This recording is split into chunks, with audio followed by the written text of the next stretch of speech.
Olá, meus irmãos, a paz do Senhor, tudo bem com vocês? Eu espero que você esteja bem. Eu sou o pastor Heraldo e nós vamos aqui para mais um EBD em Foco. E hoje nós vamos estudar a lição de número 9.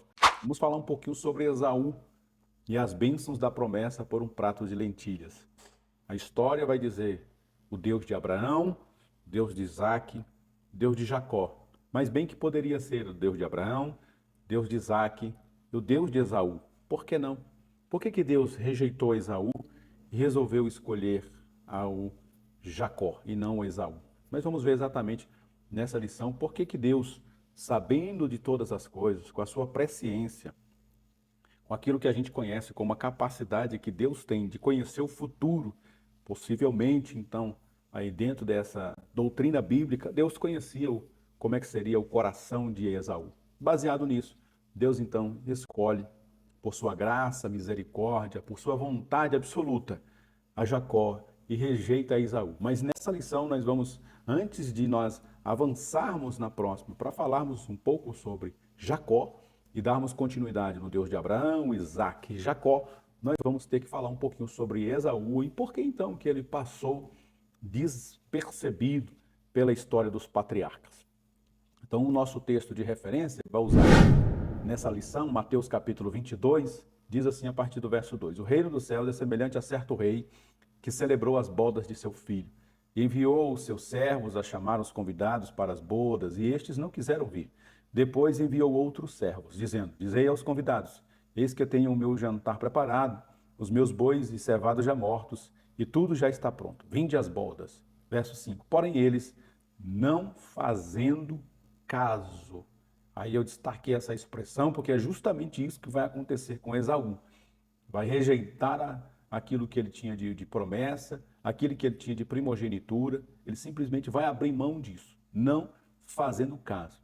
Foram um para o campo, outro para o negócio. É aquilo que a gente diz, né? Cada um foi cuidar da própria vida, foi cuidar dos seus próprios interesses e rejeitaram o convite do Senhor. Possivelmente, isso estava muito perceptível no coração de Esaú, quando ele rejeita ali a primogenitura. Ele estava pouco se interessando, como diz aqui no nosso linguajar, bem esdrúxulo, pouco se lixando para a primogenitura. Ele queria mais satisfazer um interesse ou uma exigência ou uma necessidade imediata e rejeitou assim o direito de primogenitura.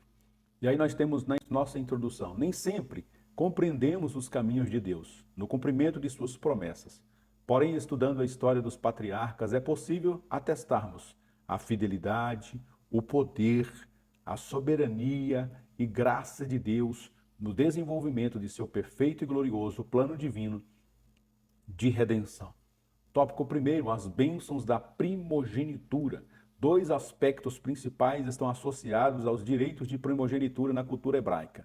E aí eu destaco eles: a liderança da família e a dupla porção da herança. No caso dos patriarcas, incluía também ser portador das promessas de Deus. Só nessa introdução do tópico primeiro a gente já percebe como que esse Esaú, ou ele era desmiolado, ou ele vivia por necessidades emergenciais. Porque olha só a promessa para o primogênito: liderança da família, dupla porção da herança. E aí, no caso deles, que eram patriarcas, as promessas de Deus estabelecidas através de Abraão.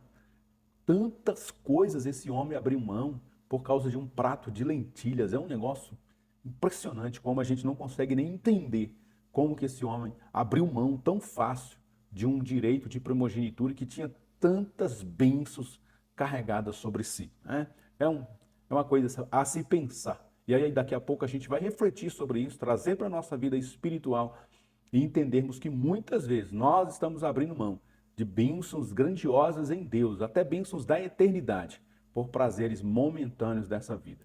1.1, bênçãos da prosperidade. Olha o que esse moço vai abrir mão. Bênçãos da prosperidade. Um dos direitos de primogenitura era o de receber o dobro da herança da família na morte do pai.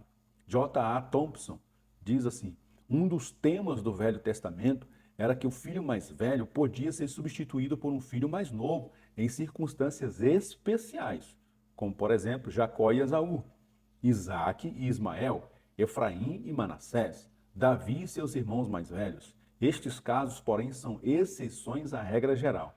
Naqueles exemplos do Velho Testamento, em que um filho mais novo era escolhido em lugar do primogênito, fica claro o fato de que a escolha divina fora completamente imerecida e baseada somente na graça.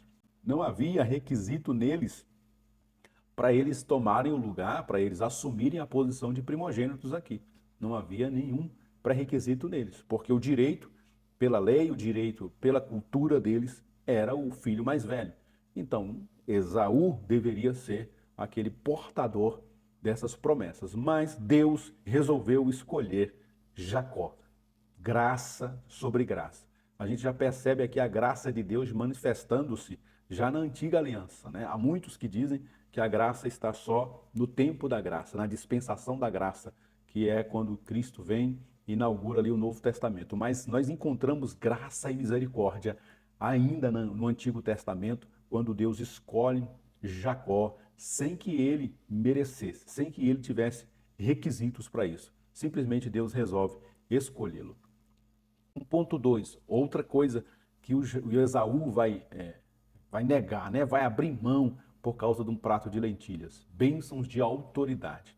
Além de riqueza, o direito de primogenitura passava ao primogênito autoridade sobre o clã da família que pertencia ao pai. Com a morte do pai, o primogênito seria responsável por cuidar da mãe, dos irmãos menores e todos os seus servos e animais. Isso dava ao filho primogênito, além de grande honra, o poder de decidir o destino da tribo como local de moradia, acordos comerciais, casamentos das mulheres da família e até os deuses que seriam cultuados pela família.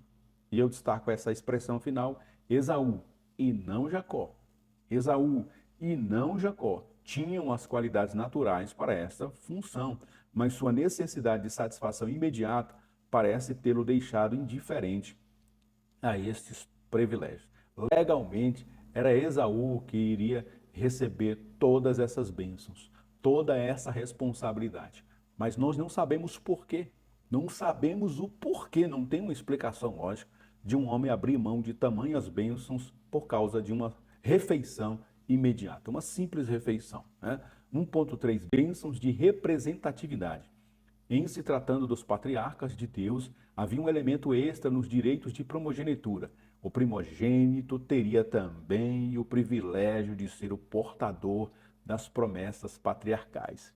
Hoje, quando a gente fala do Deus de Israel, o Deus de Abraão, a gente fala que ele é o Deus de Abraão, o Deus de Isaac e o Deus de Jacó. Olha só o que o Esaú abriu mão. Era para ter sido o Deus de Abraão, o Deus de Isaac e o Deus de Esaú. Que maravilha, né? Você portar uma promessa como essa. Mas ele simplesmente abriu mão de um legado tão importante como esse, de ser um patriarca para uma geração, para uma nação, para uma sequência que ia desembocar lá com a vinda do Messias. As bênçãos e promessas que Deus fez inicialmente a Abraão seguiram os primogênitos futuros, conforme temos visto, Gênesis 26, 3 e 5. Tais homens seriam um tipo de sacerdotes da família e representantes dela diante de Deus. Seria através deles que Deus governaria aquela família segundo o seu propósito. Este modelo de representatividade patriarcal divino, por meio dos direitos de primogenitura, preparava Israel para o sacerdócio levítico que nasceria mais tarde com Moisés. Número 2, tópico de número 2, o desprezo às bênçãos da primogenitura. Mesmo diante de todos os privilégios que vimos nos tópicos anteriores, precisamos perguntar. Essa é a pergunta que não quer calar, né? Como Esaú pôde abrir mão deles? Como pôde deixar de dar valor a algo tão importante? E é isso que nós vamos ver. Se essas bênçãos eram tão grandiosas, por que ele abriu mão disso? Uma vez que a gente sabe que ele tinha consciência disso, ele tinha consciência do que estava fazendo, ele tinha consciência das bênçãos que ele carregaria por ser o primogênito, mas ele abriu mão, e a gente vai ver nesse tópico agora por que ele despreza tanto a primogenitura, né? Desejou, 2.1, desejou um prato imediato a um banquete futuro. Nossos primeiros pais, Adão e Eva, foram tentados exatamente com a comida. numa busca de satisfação imediata e passageira, sem Deus, no lugar de uma satisfação futura e abundante com Deus. A história de Esaú parece nos fazer voltar ao início.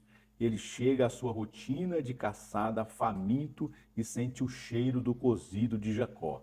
Ele pede um pouco de comida a Jacó. Percebendo a oportunidade, ele faz uma proposta indecente.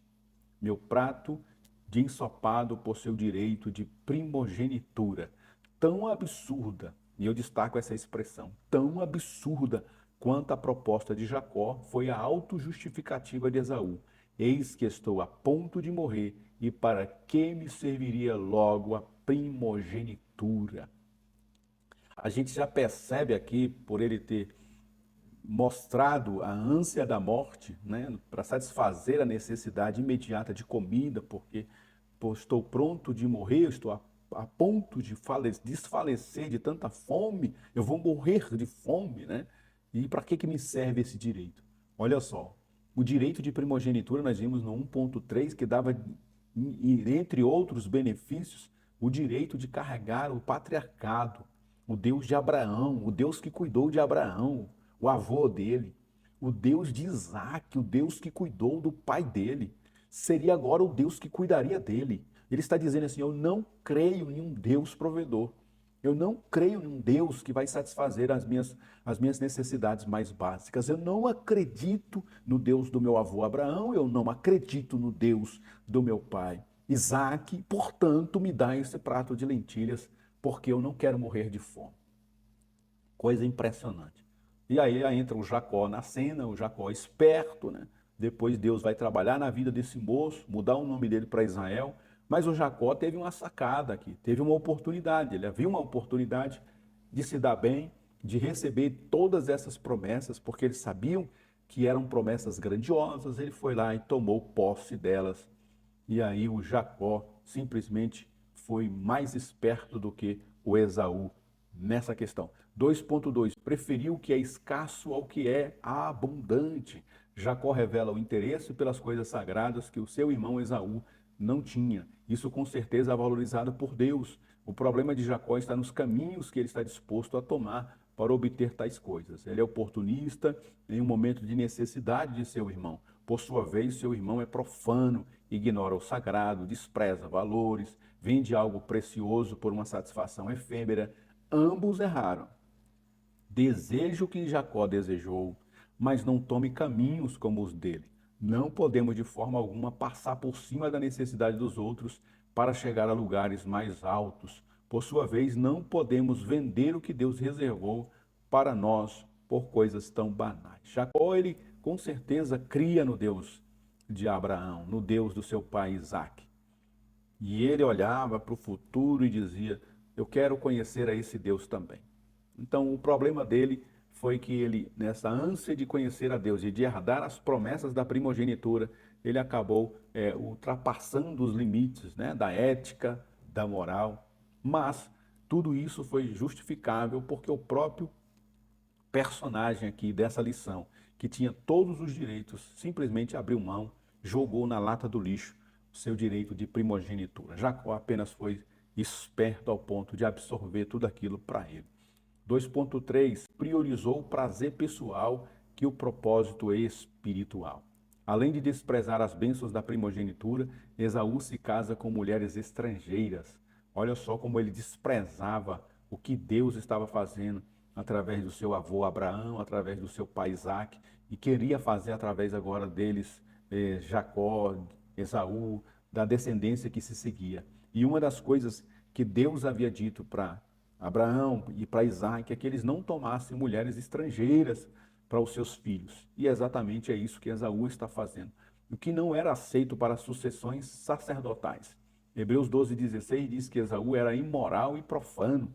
A profanação é o pecado de tratar comum aquilo que é sagrado. Fez pouco caso das coisas espirituais. É exatamente isso que Esaú fez ao estipular o valor da primogenitura por um prato de lentilhas. Já a sua imoralidade, obviamente, estava relacionada à sua ligação com mulheres estrangeiras em cultos pagãos que envolviam orgias culturais. Não há registro de Esaú ter tido essas práticas, mas não é impossível, visto que é condenado por sua imoralidade. Isso é bem possível, a gente tira isso pela própria história de Salomão, e quando Salomão ele vai trazer como concubinas mulheres estrangeiras, a gente percebe pela história de Salomão como ele vai se perdendo na adoração a Deus. Ele vai se perdendo na sua relação com Deus quando ele absorve a cultura das mulheres que ele está se casando. E aí a gente percebe que provavelmente o Esaú também estava se perdendo e absorvendo a cultura dessas outras mulheres, coisa que Deus abominava. No tópico de número 3, a gente verá agora o efeito de desprezar as bênçãos de Deus. Deus nos abençoa para revelar seu valor a nós e seu amor por nós. Quando desprezamos as bênçãos de Deus, desprezamos o próprio Deus que nos abençoa. 3.1. Buscar o que não pode mais ter. Para Esaú, os direitos da primogenitura e as bênçãos de Deus através de seu pai Isaque eram coisas distintas. Por isso ele buscou ser abençoado por seu pai, mesmo depois de ter vendido a primogenitura para Jacó, a quem diz que dele tomou. Mas nos propósitos de Deus, na história de Israel, estas coisas são inseparáveis. Quando Esaú desprezou os privilégios do seu nascimento, desprezou também as bênçãos especiais para o seu futuro. Nem mesmo suas lágrimas de remorso puderam restituir aquilo que por natureza já lhe pertencia, mas que desprezou. O arrependimento que veio tarde demais, né? Ele já tinha desprezado o direito de primogenitura, já havia sido rejeitado pelo próprio Deus, porque ele fez algo impensável, inimaginável, né? Mas que já estava nos propósitos de Deus, apenas o coração desse homem se revelou. E aqui ele está buscando um arrependimento, mas tardio demais. E aí no subsídio do professor, um comentário interessante que vale a pena a gente trazer para essa lição, é que há arrependimentos que acontecem tarde demais para que possam reverter as consequências dos erros cometidos, restando apenas contar com a misericórdia de Deus para danos menores. Hebreus 12:17 diz que Esaú, querendo ele ainda depois de herdar a bênção, foi rejeitado, porque não achou lugar de arrependimento, ainda que com lágrimas o buscou. As lágrimas de remorso não significam real arrependimento, quando elas só rolam depois que começamos a provar o amargo dos nossos pecados. Olha isso, né? Por isso, Hebreus 12:16 diz que não devemos ser como Esaú. Isso aqui vai acontecer muito, a gente vê muitos artistas do mundo gospel, muitos cantores, pregadores, que eles estão no auge, Deus está abençoando eles, estão construindo uma carreira sólida no mundo da música, no mundo da pregação itinerante, pastores com renome, com status, com igrejas grandes, com ministérios abençoados. E de repente eles pecam contra Deus e contra o povo de Deus e contra a igreja. Amém. E eles se arrependem, muitos deles se arrependem. Mas dependendo daquilo que você fez, dependendo do pecado que você cometeu, já não há mais como consertar. Já não há mais como você arranjar aquilo. Principalmente no que diz respeito à imagem, né? Imagina uma pessoa que ela depende muito da imagem dela, né? Da performance dela. E de repente você ouve uma notícia sobre ela envolvendo coisas da sua vida pessoal. Aquilo vai manchar a sua imagem e possivelmente vai detonar com a sua carreira no mundo gospel, como a gente costuma dizer, né? Então essas pessoas, por mais que elas se arrependam, elas estarão para sempre fadadas a nunca mais se levantarem como era antes. Vão herdar o céu, vão herdar as promessas de Deus de salvação, mas aquilo que Deus tinha para elas aqui já não dará mais. Então, por isso que a gente precisa tomar o máximo de cuidado possível com a nossa vida espiritual, com o nosso ministério, com o nosso trabalho para Deus, para que a gente não jogue tudo a perder, tudo aquilo que Deus tem para nós, que a gente não jogue fora, não despreze por prazeres tão pequenos e tão momentâneos que este mundo tem a oferecer para nós, tá? 3.2, uma bênção inferior. Quando chega o dia tão esperado de Isaque abençoar seu filho Esaú, Isaque lhe pede cozido preparado com uma caça capturada por ele. Após o prazer dessa refeição, a bênção seria impetrada. Rebeca ouve tudo e se adianta, tramando um plano para que Jacó recebesse a bênção que Isaque pretendia dar a Esaú. Isaque, enganado por Rebeca e Jacó, o abençoa no lugar de Esaú. As bênçãos proferidas por Isaque a Jacó determinarão o destino do povo de Israel. bênçãos muito superiores às que sobraram para Esaú e seus descendentes, os edomitas, embora estas também fossem enormes. Então, na verdade, ele ainda foi abençoado, ele recebeu muita coisa, mas o que ele rejeitou, a grandiosidade do que ele rejeitou, comparando com o que sobrou para ele, é que são coisas muito opostas, né? Então, por isso que a gente não pode nunca desprezar as bênçãos de Deus, as promessas de Deus. Por mais que a gente viva uma vida ainda com a graça e a misericórdia de Deus nos cobrindo, quando a gente abre mão de um propósito de Deus, um propósito eterno, o preço a ser pago é terrível, é muito amargo. Que a gente peça sempre a Deus para permanecer em pé, como diz o apóstolo Paulo. Aquele que está em pé, cuide para que não caia. Aquele que está em pé, cuide para que não caia. Que nós estejamos sempre diante da presença de Deus, de pé, fazendo a vontade de Deus. Todos os dias vamos crescendo, vamos avançando, mas sempre lembrando que o nosso Redentor foi quem nos levantou, foi Ele que nos abençoou, foi Ele que nos fez progredir, é Ele que nos faz avançar, é Ele que nos dá paz, é Ele que nos dá saúde, é Ele que é o dono dos recursos, por isso a Ele, como diz o apóstolo, a Ele seja dada a glória, a Ele seja dada a honra, a Ele seja dado o louvor, a Ele seja dada o domínio, para Deus toda honra e toda glória. Aleluia! 3.3, uma mágoa interior, né? Depois de tudo o que aconteceu, agora vai nascer dentro dele uma raiz profunda de amargura, que diz aí o nosso texto: Esaú bradou, chorou, passou a sentir ódio por Jacó e planejou matar seu irmão após a morte de seu pai Isaque. Matando Jacó, Esaú recuperaria os direitos civis da primogenitura, porém não recuperaria uma hipótese alguma a bênção de Deus para a sua vida. Ele vai tentar remediar, né? Então, já que ele me tomou o direito de primogenitura, se eu mato ele, o direito volta para mim, porque eu passo a ser o único herdeiro de tudo isso. Então, na cabeça dele, era só matar a Jacó. Esaú tenta de alguma forma consertar as coisas, casando agora com mulheres da sua parentela, como ouviu ordenar Isaque a Jacó. Mas isso não mudava seu espírito mundano. Esaú segue por anos profundamente magoado com seu irmão, vindo a se reconciliar muito tempo depois. Mas isso só aconteceu por iniciativa humilde de Jacó. Deus, anos depois, vai trabalhar na vida do Jacó, vai transformar ele em Israel, vai mudar a história desse homem, vai mudar o caráter dele, vai mudar o jeito, a personalidade dele. E ele então vai buscar reconciliar-se com o seu irmão Esaú anos mais na frente. E Deus vai abençoar com que ele se reconcilie. E aí o Esaú vai continuar sua jornada recebendo as bênçãos da misericórdia de Deus, mas ainda colhendo os frutos da sua infeliz decisão. Conclusão: há lições e avisos para nós no estudo das histórias dos patriarcas. Temos visto como a nossa natureza pecaminosa é capaz de nos levar a tomar decisões erradas, mas não podemos trocar as preciosas bênçãos de Deus pelas coisas deste mundo caído.